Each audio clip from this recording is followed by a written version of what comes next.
अरे मैं इस बार भी आप लोगों के समक्ष प्रागैतिहासिक काल, प्रागैतिहासिक भारत में जो उसका जो उदय हुआ है, पाषाण से लेकर के कृषि तक, उसका पूर्णतः विवरण मैं आज इस लेक्चर में करने जा रहा हूँ। पिछली बार हम लोगों ने इस इतिहास के विषय में जो पढ़ा था, उससे आगे इस लेक्चर में पढ़ने जा रहे हैं, जिसमें देखेंगे इतिहास का विभाजन मुख्यतः कितने भागों में किया गया है,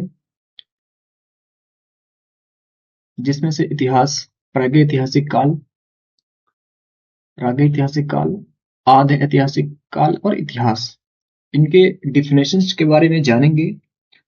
प्रागैतिहासिक काल क्या होता है, इतिहास किसे कहते हैं और आधे इतिहास क्या होता है। पिछले लेक्चर में हम लोगों ने पढ़ा था चीनी लेखक, मतलब जो विदेशी लेखक आए थे, उनकी पुस्तकों के बारे में। और आज इस लेक्चर में हम पढ़ेंगे उस जो चीनी यात्री आए थे, उसने प्रागैतिहासिक काल को किस प्रकार से, इस लेक्चर में पढ़ेंगे जो प्रागैतिहासिक काल होता है उसको किस प्रकार से विभाजित करेंगे। प्रागैतिहासिक काल मुझे लगता है कि तीन भागों में बांटा गया है। एक तो लिखा है प्रागैतिहासिक काल, और एक होता है आधे ऐतिहासिक काल, और एक होता है इतिहास। प्रागैतिहासिक काल किसे कहते हैं, इसके बारे में जानने के लिए हम नीचे देखें, लिखा गया है लिखित विवरण। उस समय प्रागैतिहासिक काल में जो लिखित विवरण नहीं था, ये समझ लीजिए कि था ही नहीं कोई लिखित विवरण। जिस काल में मनुष्य कोई घटनाओं का विवरण, यहाँ पे लिखा है जिस काल में मनुष्य ने घटनाओं का कोई लिखित विवरण उद्धृत नहीं किया, उस काल को हम कहते हैं प्रागैतिहासिक काल। आधे ऐतिहासिक काल, लिखित लेख पढ़े नहीं जा सकते थे, मतलब उस समय जो लिखने लिखने की जो शक्ति थी, लिखने की जो कला थी, वो थी, लेखन शैली जो थी वो थी, लेकिन उस लेखन शैली को हम लोग पढ़ नहीं सकते थे। उसे आधे ऐतिहासिक काल कहते हैं। लेखन कला के प्रचलन के बाद, यहाँ देखिए आप लोग, लेखन कला के प्रचलन के बाद उपलब्ध लेख जो पढ़े नहीं जा सकते थे, उसे हम लोग ना आधे ऐतिहासिक काल कहते थे। उसमें जो पढ़े नहीं जा सकते थे। इतिहास, इतिहास किसे कहते हैं, विवरण लिखित रूप से उपलब्ध थे, विवरण लिखित रूप से उपलब्ध थे, और उन विवरणों को मानव द्वारा आसानी से पढ़ा जा सकता था। मानव के उस काल को, यहाँ लिखा है इसके बारे में, मानव के उस काल को इतिहास कहा जाता है जिसका विवरण लिखित रूप से उपलब्ध है। आगे चलते हैं तो आगे देखते हैं क्या है। यहां से शुरू हुआ है मानव का आगमन, मानव का मानव का आगमन। मानव को ज्ञानी मानव अक्सर कहते ही हैं, तो यहाँ पे लिखा गया है क्योंकि ये सभी जो जीव हैं उनमें सबसे ज्यादा समझदार और बुद्धिमान प्राणी पाया जाता है, इसलिए इसको ज्ञानी मानव कहा गया है। अब ज्ञानी मानव जिसको कहते हैं होमो सेपियंस, यहाँ पे सेंसियस लिखा हुआ है, यहाँ पे इसे हम सेपियंस कह देते हैं, का प्रवेश धरती पर आज से लगभग 30 या 40 हजार वर्ष पूर्व हुआ है। मानव का जो आगमन हुआ है इस धरती पर, वैसे तो आज तक खोज नहीं हो पाया है कि हाँ कैसे हुआ है मानव का वो जन्म। माना जाता है कि बंदरों से हुआ है, लेकिन कैसे हुआ है ये सब नहीं जाना जाता है। पृथ्वी, मानव में, भारत में मनुष्य संबंधी सबसे पहला प्रमाण नर्मदा घाटी में मिला है। ये रही नर्मदा घाटी, यहीं से सबसे फर्स्ट एविडेंस मिला है। और विशेष तत्व जो क्या है, बायो फैक्ट जो कहते हैं कि असम का श्वेत भू गिब्बन, असम का श्वेत भ्रू gibbon, white browed gibbon, Bharat में भारत में भारत में पाया जाने वाला एकमात्र मानवाभ कपि है। तो हमने देखा कि मानव का आगमन कैसे हुआ है और इसके प्रथम साक्ष्य कहाँ मिले हैं। तो इसके आगे चलते हैं कि जो पूरा पाषाण काल था, पूरा पाषाण काल क्या हुआ और इसके जो इसमें जो व्यक्ति थे, जो शिकारी थे, उन्होंने किस किस खोज की शिकार करते हुए किन किन चीजों की खोज की, उनकी जीवन शैली मुख्यतः कैसे होती थी, उनका आविष्कार किस उन्होंने आविष्कार किसका किया, और इस सबसे अलग बात जो पुरातत्व की खोज की, उन्होंने उस पुरातत्व की खोज किसने की? तो हम जानते हैं जीवन शैली के बारे में, जो पुरा पाषाण काल के लोग थे, उनकी जीवन शैली का मुख्य आधार शिकार करना था। आज जैसे हम लोग जीवन की भाग-दौड़ में लगे हुए हैं, उस समय ऐसा कुछ नहीं था। लोग अपना शिकार करते थे, खाते थे और फिर अपनी-अपनी गुफाओं में चले जाते थे। और आज जैसे हमें मनोरंजन के साधन बहुत प्रकार से हो गए हैं। जैसे गाँव में देखो तो अब बुजुर्ग लोग हैं, अपने बच्चों के साथ अपने मनोरंजन करते हैं। और ये जो नवयुवक पीढ़ी है, जो 21 से 25 या 30 या मतलब 10 से 15-25 साल के बीच में ले लीजिए, वो आजकल इंस्टाग्राम पे जैसे रील्स वील्स का देखती रहती है। वैसे जो प्राचीन पुरा पाषाण काल में जो लोग थे, उनका जो मुख्य मनोरंजन का साधन था वो शिकार करते थे। जब उनको मनोरंजन करने की या फिर भूख लगती थी तो वो अपना शिकार करने निकल जाते थे। कोई एक जानवर पकड़ा और उसको शिकार करके अपना भूख मिटा लेते थे। और उस समय में जो आविष्कार किया, क्योंकि उस समय जो शिकार करते थे, तो उन्होंने जो और शिकार करने के बाद जो शिकार करते थे वो उसे कच्चा ही खा जाते थे। और उसके बाद जो शिकार किया, शिकार करने के बाद जो खा जाते थे, उसके बाद उन्होंने एक आविष्कार उस समय किया जो आग का था। फिर उसके बाद उन्होंने आग से मांस को पकाकर खाने लगे। और पुरातत्व की खोज, इस सब की खोज जो है, इस सब की खोज पुरातत्व की खोज जो है, रॉबर्ट एक मतलब एक जो आर्कियोलॉजिकल डिस्कवरी जो थी, उसमें सबसे बड़ा नाम जो है रॉबर्ट ब्रूस फूट का है, जो 1863 या 1863 ईस्वी में हुआ। भारत में भारत में पुरा पाषाण कालीन औजारों की खोज करने वाले पहले व्यक्ति थे। ये जो पाषाण कालीन औजारों की खोज की इन्होंने, वो पहले व्यक्ति थे। पल्लावरम, ये जो करता है पल्लावरम, प्रथम कलाकृति की खोज। औजार स्फटिक क्वार्टाइज के बने होते थे। और उसके बाद मध्य पाषाण कालीन आया। मध्य पाषाण काल जो जिसमें पत्थरों के औजार थे, सूक्ष्म औजार थे। इसके बारे में जब पढ़ेंगे तो इसके जो खोजकर्ता थे, मध्य पाषाण काल के खोजकर्ता जो थे, इनका नाम सी एल कार्लाइल 1867 1867 ईस्वी में हुआ। इनका जो क्षेत्र था मध्य पाषाण काल का, वो बिंद क्षेत्र था। इसके जो मुख्य साक्ष्य मिलते हैं, सबसे पहले जो इसमें मध्य पाषाण काल में लघु लघु पाषाण पाषाण उपकरण जो होते हैं, मतलब छोटे छोटे जो उपकरण होते हैं, वो पत्थरों से बनते थे। और इसके जो मुख्य साक्ष्य हैं, भारत में मानव अस्थिपंजर, ह्यूमन स्केलेटन सबसे पहले इसी काल में मिलना शुरू हुआ। जैसे जब हम लोग किसी की मृत्यु हो जाती है, तो पहले भारत में मतलब जो मृत्यु हो जाती थी, तो उनको जमीन में एक गड्ढा खोद करके उसमें डाल देते थे। और उसमें जो उनका मांस होता था वो गल जाता था, और उसका जो मतलब जो शेष हड्डियां थी, उसको अस्थिपंजर बोला जाता है। सबसे पहले इसी काल में मिलने शुरू हुए। उसके बाद हम लोग अगले स्लाइड में चलते हैं। नवपाषाण क्रांति। इस इस पाषाण काल में जो नवपाषाण क्रांति,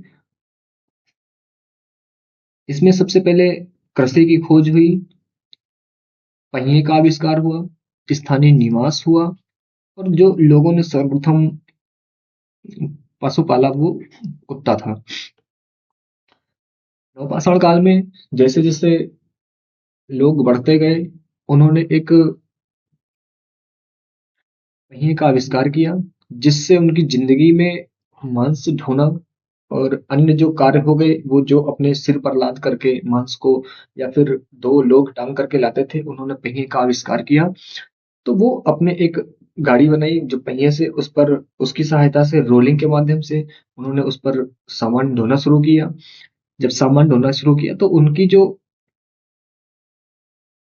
आदत थी कि मतलब एक कृषि एक एक जब पहिए का आविष्कार हुआ तो वो लोग कृषि के माध्यम से अपना जीवन यापन करने लगे। कुछ कृषि में जैसे कृषि का आविष्कार किया, उसके बाद फिर जब कृषि का आविष्कार किया, कृषि एक स्थान से फिर वो एक स्थान पे रहने लगे, उन्होंने फिर अपना घर बनाना शुरू किया और फिर अपना पालतू पशु पाल करके जीवन यापन करने लगे।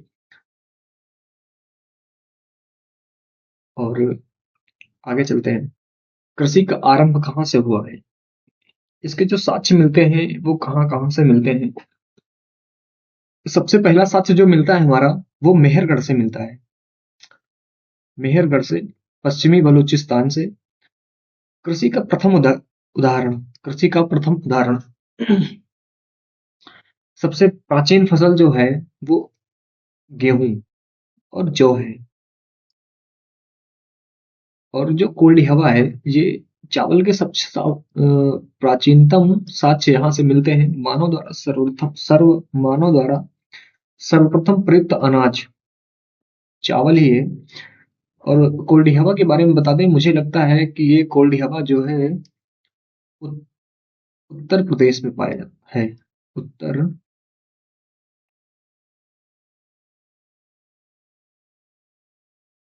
उत्तर प्रदेश। उत्तर प्रदेश। आगे चलते हैं। और धातु युग का प्रारंभ कब से हुआ है? और धातु युग का प्रारंभ, धातु युग में सबसे प्रथम जो धातु यूज की गई है वो तांबा है, जो प्रायः कुल्हाड़ी के रूप में मतलब प्राप्त किया गया है। जो इसका जो प्राप्त स्थल था, यहाँ से जो जब खोज की गई है तो उसका जो प्राप्त स्थल था वो प्राप्त स्थल अतिरम्पक्कम अतिरम्पक्कम था। वहां से सर्वप्रथम जो प्रयुक्त की जाने वाली, आप कह लीजिए कि शिकार में प्रयुक्त की जाने वाली जो पहला औजार था वो तांबे का था और कुल्हाड़ी थी। इसके आगे बढ़ते हैं। संस्कृति और बर्तन, मृद भांड, मिट्टी के बर्तन। यहाँ पे आप लिख लीजिए मृद भांड।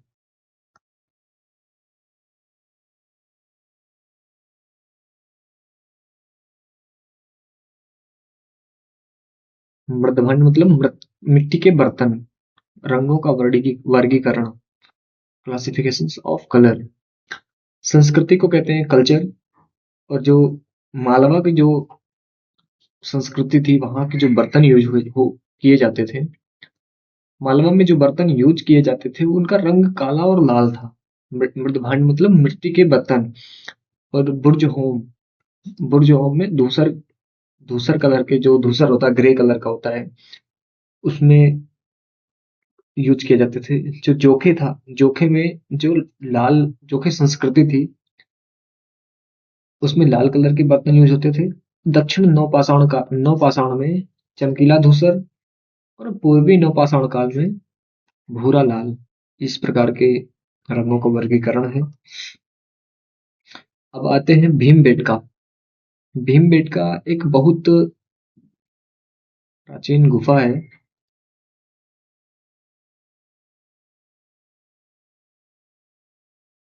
भीमबेटका शैल चित्रों की विरासत, जो प्राय प्राय क्या मतलब रायसेन में ही है, जो मध्य प्रदेश में है। इसका महत्व क्या है कि पुरापाषाण कालीन आवासीय पुरास्थल, पुरापाषाणिक आवासीय पुरास्थल। महत्व इसका है, प्रसिद्धि किसके लिए, ये किसके लिए जानी जाती है? आदिमानव द्वारा बनाए गए शैल चित्रों और शैलाश्रयों के लिए जो है ये जानी जाती है भीमबेटका। काल किस काल से किस काल तक ये मतलब यूज की गई है, किस काल से किस काल तक इसमें लोग रहे हैं भीमबेटका की गुफाओं में, वो प्रायः पूरा पाषाण काल से मध्य पाषाण काल तक निरंतरता। अब जो खोज की गई है, जो ये आदिमान मतलब पुराने लोगों द्वारा, आदिमानव कह सकते हैं, आदिमानव द्वारा जो शैल चित्र बनाए गए थे गुफाओं में, दीवारों में, उसकी खोज सबसे पहले आर्किवोल्ड कार्लाइल, भारत में शैल चित्रों की पहली खोज की गई है।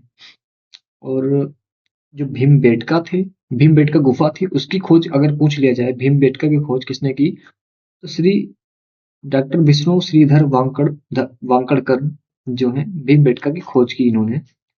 और विश्व जो भीमबेटका है, जो ये विश्व की धरोहर कही जाती है, इसका जो यूनेस्को का फुल फॉर्म है, united nation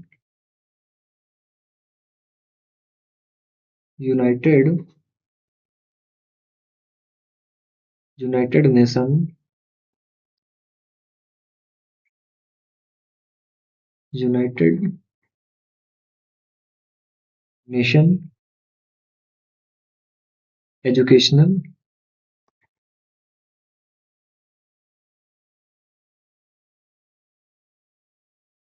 educational scientific scientific scientific and culture organisation के रूप में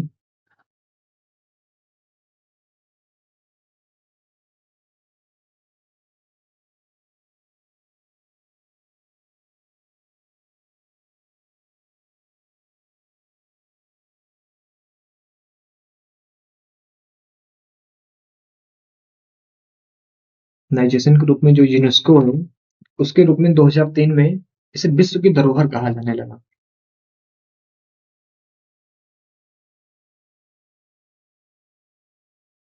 आगे चलते हैं। जो प्रमुख बस्तियां थी, ऊपर ऊपर से जान लीजिए, इसको पहचान पढ़ लीजिए। मोहनजोदाड़ो और इनाम गांव। मोहनजोदड़ो क्या था? भारत का प्राचीन नगर था। सबसे प्राचीन नगर भारत का मोहनजोदड़ो था। जो सिंधी भाषा, मतलब भारत में जैसे हर एक राज्य की अलग अलग भाषा है। उत्तर प्रदेश में ही कई सारी भाषाएं हैं। पश्चिमी उत्तर प्रदेश में कौरवी भाषा बोली जाती है। फिर मथुरा साइड ब्रज भाषा बोली जाती है। और अवध क्षेत्र में अवधी बोली जाती है, लखनऊ के क्षेत्र में। उसके आगे जो पूर्वांचल में चले जाओ, तो वहां पे कुछ लोग भोजपुरी का यूज करते हैं, और इधर बुंदेलखंड साइड में बुंदेलखंडी बोली जाती है। तो हर एक भाषा के क्षेत्र में उसका अर्थ अलग अलग अर्थ होता है। तो इससे सिंधी भाषा में भी, जो सिंधी भाषा थी, उसमें मृतकों का टीला कहा जाता था। मोहनजोदड़ो को मृतकों का टीला कहा जाता था। फिर आया ताम्र पाषाण युग की इनाम गांव। ताम्र पाषाण युग की एक बड़ी बस्ती थी। संबंध था जोरवे संस्कृति से। उसके बाद मानव वैज्ञानिक तथ्य, जो साइंटिफिक फाइल कार्ड थी। फाइल कार्ड, इसका नाम था रेजले, पद था, एक कोई व्यक्ति हुए होंगे।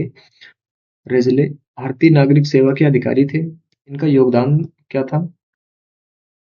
प्रथम व्यक्ति जिन्होंने प्रथम बार वैज्ञानिक आधार पर भारत की जनसंख्या का प्रजातीय विविधीकरण, रेशियल क्लासिफिकेशन किया।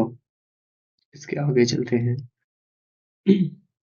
हमने आज क्या क्या पढ़ा, उसको एक नजर में। पूरा पाषाण काल में आग शिकार स्फटिक औजार। पूरा पाषाण काल में एक आग शिकार स्फटिक औजार। मध्य पाषाण काल में सूक्ष्म औजार और पशुपालन। नव पाषाण में कृषि, पहिया, स्थायी निवास। और ताम्र पाषाण काल में जो तांबा, कुल्हाड़ी, बड़ी बस्तियां। अब हमने तो जान लिया है इसको एक नजर में। अब हम जानते हैं कि आज जो पढ़ा है उसके बिहाफ पे कैसे क्वेश्चन बन सकते हैं। जिस काल में आप लोग, मैं यहाँ पे पढ़ रहा हूँ और आप लोग स्क्रीन में ये सब देख करके अपने आप से उत्तर बताना। जिस काल में मनुष्य ने घटनाओं का कोई लिखित विवरण उद्धत नहीं था, मतलब जो नहीं उद्धरण लिखा नहीं गया था, उसे क्या कहते हैं? इतिहास कहते हैं, या बी आद्य ऐतिहासिक काल, प्रोटो हिस्टोरिक पीरियड, या प्रागैतिहासिक काल, या पूरा पाषाण काल? आप लोग बताइए, मैं फिर उसके बाद बताता हूँ। इसका अगला आंसर है सी। इसका जो सी आंसर है सी, ये रहा सी। व्याख्या दी गई है, जिस काल में मानव द्वारा घटनाओं का कोई लिखित विवरण नहीं दिया गया है, उसे प्रागैतिहासिक काल कहते हैं। आद्य ऐतिहासिक काल में लेखन लेखन था, जो लिखा जा सकता था लेकिन पढ़ा नहीं जा सकता था, उसे प्रागैतिहासिक काल कहते हैं। नेक्स्ट आंसर पे चलते हैं हम लोग। मानव ने आग और पहिए का आविष्कार क्रमशः किन युगों में किया? नवपाषाण काल, पुरापाषाण काल, पुरापाषाण काल और नवपाषाण काल?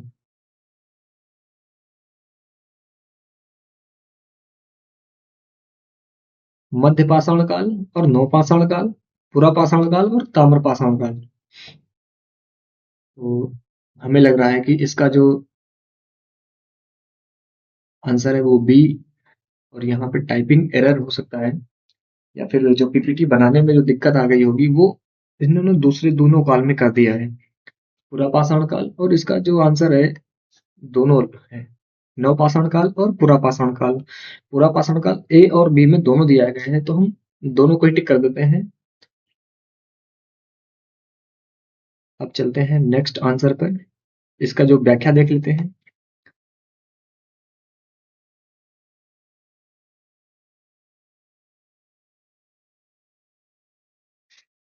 आग का आविष्कार, आग, नहीं नहीं नहीं नहीं, सही है। आप देखिए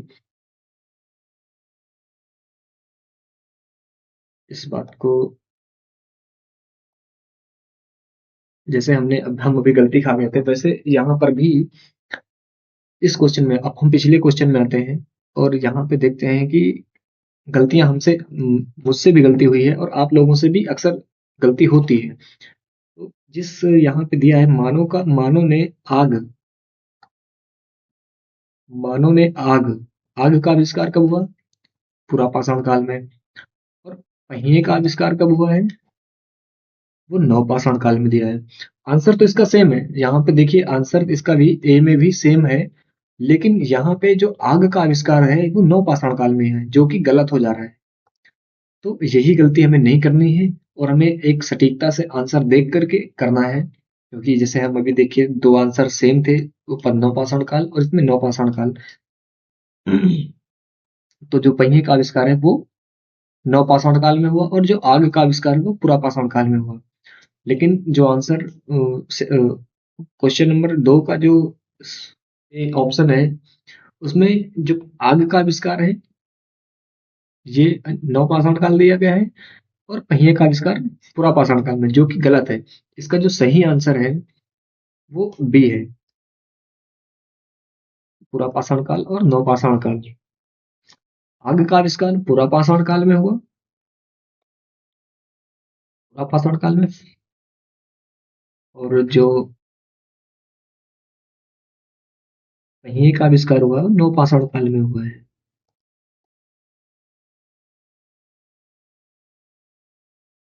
जिसको न्यूलिथिक में हुआ, न्यूलिथिक कहते हैं। अब अगले आंसर पे चलते हैं, क्वेश्चन पे चलते हैं। मनुष्य ने सर्वप्रथम किस धातु का प्रयोग और उसने उससे बनाया जाने वाला प्रथम औजार कौन सा था? लोहा था। आप लोग अपने माइंड में आंसर दीजिए। लोहा था, तांबा था, कांसा था, और तांबा था। और एक एक बार जैसे मनुष्य देखा है कि यहाँ पे जो लोहा था, लोहा से कौन सा औजार बना? तांबा था, तांबा से कौन सा औजार बना? कांसा था, कौन सा औजार बना? तो आप लोग आंसर बताइए। मनुष्य ने सर्वप्रथम किस धातु का प्रयोग किया और उससे बनाए जाने वाला प्रथम औजार कौन सा था? तो हमें लग रहा है कि इसका आंसर बी है, जो तांबा और कुल्हाड़ी। तांबा सबसे पहले यूज की जाने वाली धातु वो तांबा थी, और इससे जो प्रथम औजार बना वो कुल्हाड़ी था। आइए इसकी व्याख्या करते हैं। हमने भी सही आंसर दिया है। मनुष्य ने सर्वप्रथम कॉपर धातु का प्रयोग किया, जो तांबा होती है, उसके द्वारा बनाया जाने वाला प्रथम औजार कुल्हाड़ी था, जो अतिरम्पक्कम से प्राप्त हुआ था। अब चलते हैं नेक्स्ट स्लाइड में। भीमबेटका की खोज, भीमबेटका गुफा शैल चित्रों की खोज मैंने वहां पर पढ़ाया था। भीमबेटका की जो एक शैल चित्र थे, और जो भीमबेटका की खोज वहां पे पढ़ाया था कि भीमबेटका की खोज किसने की है, और वहां पे जो पहले शैल चित्र बनाए गए थे उनकी खोज किसने की है। तो आप लोग आंसर दीजिए और बताइए हमें कि क्या आंसर सही है। मुझे लगता है कि इसका आंसर, मुझे लगता नहीं, इसका आंसर ही सही है, सी वाला। क्योंकि जो भीमबेटका की खोज की थी उसने वो डॉक्टर विष्णु श्रीधर वांकड़कर थे, और जो रॉबर्ट ब्रूस फुट थे उन्होंने शैल चित्रों की खोज की थी। आइए इसका एक्सप्लेनेशन देखते हैं। हाँ सही। इसकी खोज खोज का वर्ष 1997 से 98 में, 57 से 58 सॉरी माफी चाहूंगा, 57 से 58, 57 से 58 में डॉक्टर विष्णु श्रीधर वांकड़कर द्वारा की गई थी। जुलाई 2003 में यूनेस्को ने इसे विश्व धरोहर स्थल घोषित किया। और आगे चलते हैं नेक्स्ट स्लाइड में। भारतीय उपमहाद्वीप में कृषि का प्राचीनतम उदाहरण कहाँ से मिलता है। भारतीय उपमहाद्वीप में कृषि का प्राचीनतम उप उदाहरण कहाँ से मिलता है। लोथल से मिलता है, हस्तिनापुर से मिलता है, मेहरगढ़ से मिलता है, या फिर कोल्डी हवा से मिलता है। तो मुझे लगता है कि मेहरगढ़ से मिलता है। इसका एक्सप्लेनेशन देख लेते हैं।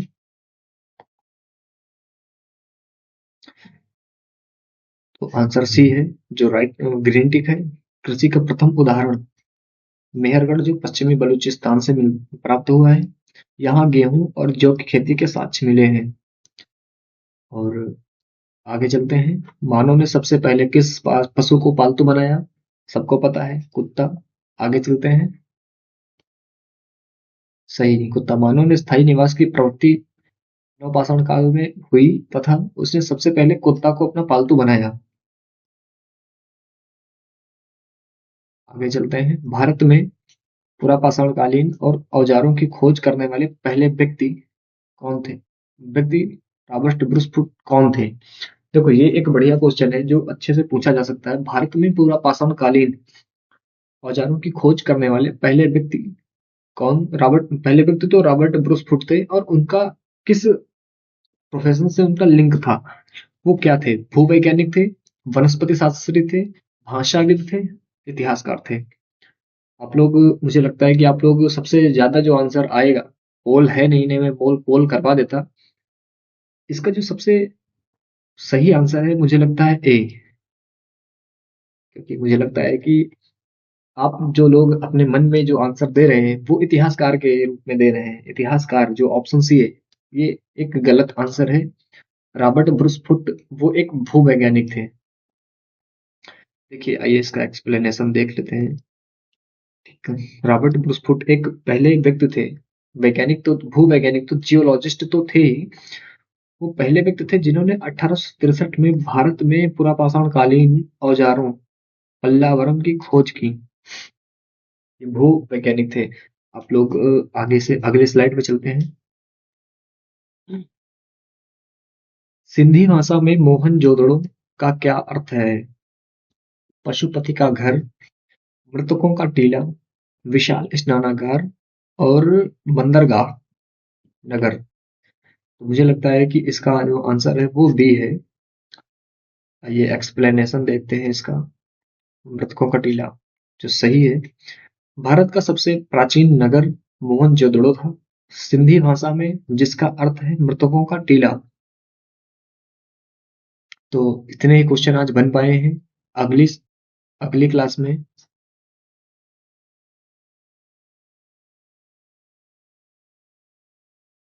अगली क्लास में हम हम आप लोगों को